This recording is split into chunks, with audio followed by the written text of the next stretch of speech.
David Prindle. We're at the Bob during Art Prize. Could you just tell me a little bit about the snow monster? It's a story about a big snow monster trying to make friends with all the little woodland creatures, and they all keep turning him down, and then eventually he finds a friend. It's pretty simple. This reminded me of the dentist in the abominable snowman or whatever it was from the Rudolph Christmas special that was on TV every year. The stop motion. Yeah. But this is not stop motion, in fact. No, it's a combination of ZBrush, Blender, Premiere, After Effects, and plugins. Right. So it's a lot of things all mixed together.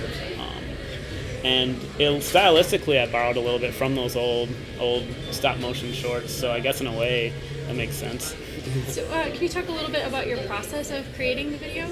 I started by learning. I started making it to learn some programs, and ended up turning it into a real animation. So it wasn't a super. If I were to do it again, it would go a lot faster. But basically, the process was modeling in ZBrush, animating in Blender, taking it into Premiere to chop it up, using Logic to make the music that goes along with it, and to add sound effects and soundscape, and then bringing it on to After Effects and using the Colorista plugin and the Film Convert plugins to color it. And, it looks beautiful. well, thanks. Did you learn any good techniques during the process? Well, I did. I was doing it the hard way in ZBrush, and then What is the hard way exactly? not knowing what I'm doing, and just kind of clunking through it and figuring out one tool to use in ZBrush.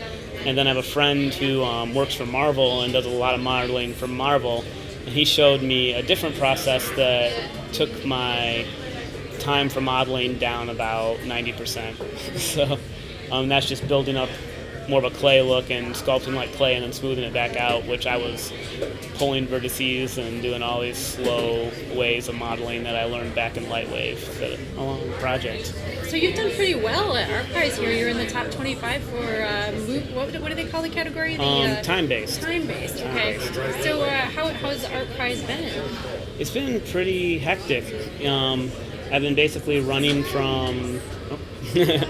I've been running from school to here, and then from home to here. So it's been good though. I've met a lot of people, and I wasn't expecting to get in the top 25. I really entered Art Prize to promote starting a studio in Grand Rapids, and there's a whole team involved in that. And I thought Art Prize would be a good way to get the word out, and so we made these little cards that fold into snow monsters. Those are cool. And we've gone through almost 15,000 of them, so we're getting the word out. Now we're going to do Comic-Con because it just seemed like the next step to keep rolling out, talking about making a studio and to teach this kind of stuff that I learned making this, but also stuff that I already know and then other people involved already know. One of our guys is really good at ZBrush and Maya, and one guy's working on virtual reality, for the Oculus Rift. And so there's a bunch of different things going on that my main program's After Effects, so a lot of different things we can work on teaching in Grand Rapids, but also outputting kind of like where that vacuum is now, where they drop the film credits out. We can try to just come up with our own industry instead of worrying about depending on outsiders bringing stuff in. That's the idea behind the studio. And in the long run, I think it'd be easier to sell stuff to Grand Rapids because it costs us to live here, so we don't have to charge nearly as much to get stuff done. And I think it's the same as having an incentive. Because I don't think you can depend on two political parties bouncing off each other to get anything done. Plus you'll be educating future employees. Yeah. Perhaps. Well, the idea is that, I probably haven't really talked about that to many people. The idea is that it's going to be a live space where rent is cheaper than average rent, so you can afford to work a part-time job, and then you have access to the studio, the computers, the sound stage, everything to make your own work, so you can come up with your own projects, and then you can take those projects and start building your own careers and your own ideas, through YouTube or whatever, or, we're going to be trying to get distribution to get big movies made and things like that too. So there'll be people can collaborate and pull people in on their own projects, but it'll basically it's meant to be a perpetual media maker machine that people just make their own projects and their own. So they're not starting at the bottom; they're starting at the bottom and the top at the same time. They're still learning, but they're getting a chance to put out their own output without having to necessarily spend 5-10 years as an intern. Right. So you'll be teaching Blender, After Effects. Yeah. Well, those worlds you don't spend as much time in an intern, but for the actual movie making worlds, Right. So we'll be teaching After Effects, special effects, how to use After Effects to kind of up the production quality.